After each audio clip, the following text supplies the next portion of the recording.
तार पोलियो वाला गोड़िया गोड़िया के ना गोड़िया और चिलमुंडू के पाछे रख ले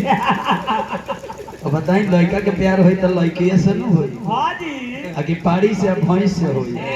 एक बारी छक्कू से कर लेता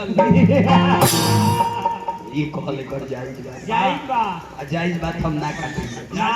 हालांकि ये जी जितना प्यार करेला उम्र के बबुआ लोग बैठल बनी हाँ सबका से हम कहो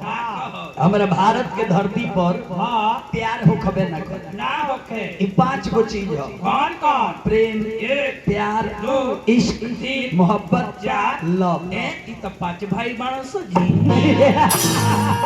ये 5 गो चीज है हाँ जी तेमे से भारत के धरती पर का होला का होला प्रेम होला प्रेम होला लिखल बा पोथी पढ़ पढ़ जगमुआ हाँ पंडित भयान कोय ओए भाई आखर प्रेम का हाँ पढ़े सो पंडित हो भारत के धरती पर प्रेम होला